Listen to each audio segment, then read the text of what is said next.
हर कहानी में एक अनुभव और हर अनुभव में छुपी एक कहानी। आप सुन रहे हैं किस्सा कहानी।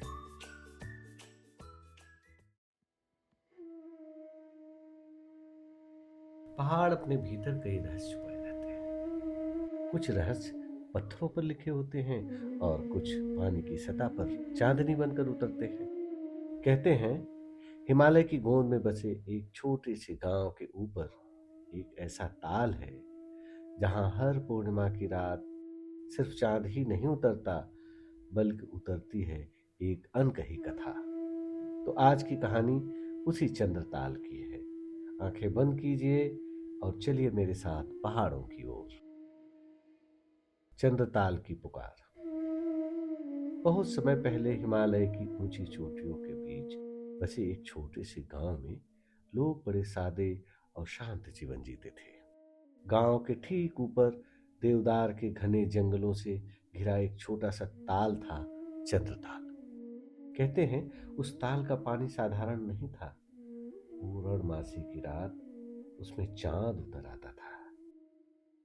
गांव के बुजुर्ग हमेशा चेतावनी देते, सूरज ढलने के बाद उस ताल के पास मत जाना, पर वजह कोई साफ नहीं बताता। गांव में एक युवक था, नारायण, सीधा साधा पर जिज्ञासु। उसे हमेशा यह बात खटकती, अगर ताल इतना पवित्र है तो डर कैसा। एक दिन उसने अपनी बूढ़ी दादी से पूछ ही लिया। दादी ने धीमी आवाज में कहा, बेटा, हर पवित्र चीज इंसानों के लिए नहीं होती। फिर कुछ देर चुप रही और जैसी पुरानी यादों में खो गई। आज से कई बरस पहले एक गडरिया रात में वहां गया था और सुबह उसका शरीर तो मिल गया, पर उसकी आंखों में जैसे चांद की परछाई जम गई थी। पूरनमासी की रात आई। पूरा गांव जल्दी सो गया। पहाड़ों पर चांदनी ऐसे बिछी थी जैसे किसी ने चांदी की चादर उड़ा दी हो। नारायण चुपचाप उठा, दरवाजा धीरे से खोला और जंगल की ओर चल पड़ा। हवा ठंडी थी। देवदार के पेड़ों से सरसराहट की आवाज आ रही थी।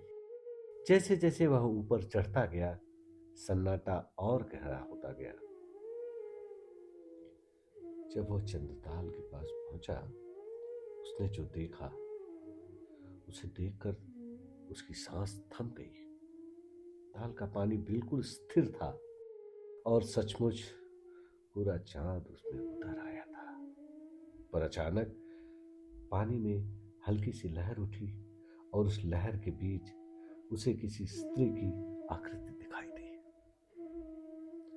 सफेद वस्त्र, लंबे बाल और आंखें गहरी और शांत। नारायण का दिल जोर से धड़कने लगा। वह आकृति धीरे धीरे पानी से ऊपर उठी, पर उसके पांव पानी को छू नहीं रहे थे। क्यों आए हो यहां? आवाज बहुत धीमी थी, पर पहाड़ों में गूंज गई। नारायण के होठ सूख गए। फिर भी उसने साहस करके कहा, मैं जानना चाहता था लोग यहां आने से क्यों डरते हैं।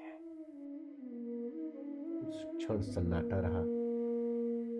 फिर स्त्री मुस्कुराई। डर उस चीज से नहीं होता जो बुरी हो, डर उस चीज से होता है जिसे इंसान समझ नहीं पाता। यह ताल पहाड़ों की आत्मा है। जो लालच लेकर आता है वो अपना रास्ता खो देता है। जो श्रद्धा से आता है उसे उत्तर मिलते हैं। नारायण ने सिर झुका लिया। मैं सिर्फ सत्य जानना चाहता था। ताल का पानी फिर से चमकने लगा। चांद की रोशनी और तेज हो गई। स्त्री की आकृति धीरे धीरे धुंधली होने लगी। सत्य हमेशा शोर में नहीं मिलता, कभी कभी वह सन्नाटे में छिपा होता है। और अगले ही पल ताल फिर से शांत हो गया, जैसे कुछ हुआ ही न हो। सुबह गांव वालों ने देखा नारायण ताल के किनारे बैठा है। उसकी आंखों में अजीब सी शांति थी। दादी पास आई। उन्होंने कुछ नहीं पूछा। बस नारायण ने धीरे से कहा, दादी, ताल से डरना नहीं चाहिए, पर उसका सम्मान करना चाहिए। दादी की आंखों में हल्की मुस्कान आ गई, जैसे उन्हें सब पता हो। उस दिन के बाद गांव में एक नई परंपरा शुरू हुई। पूर्णमासी की रात लोग दूर से चंद्रताल को प्रणाम करते। कोई शोर नहीं, कोई लालच नहीं, बस शांत श्रद्धा। कहते हैं आज भी जब चांद पूरा होता है, ताल का पानी थोड़ा सा चमक उठता है। और अगर आप बहुत ध्यान से देखें तो उसमें अपनी परछाई के साथ कुछ और भी दिखाई दे सकता है। पर याद रखिए, पहाड़ अपने रहस्य उन्हीं को बताते हैं जो उन्हें सुनना जानते हैं। पहाड़ कभी अपने रहस्य जोर से नहीं बताते। वे इंतजार करते हैं किसी ऐसे मन का जो शांत हो और सुनने को तैयार हो। अगर आपको कभी पहाड़ों की ओर जाने का अवसर मिले तो वहां सिर्फ तस्वीरें मत लीजिएगा, थोड़ा सन्नाटा भी साथ ले आइएगा। क्योंकि कभी कभी जब आप शब्दों में नहीं, बस एक शांत झील की सतह पर मिलते हैं,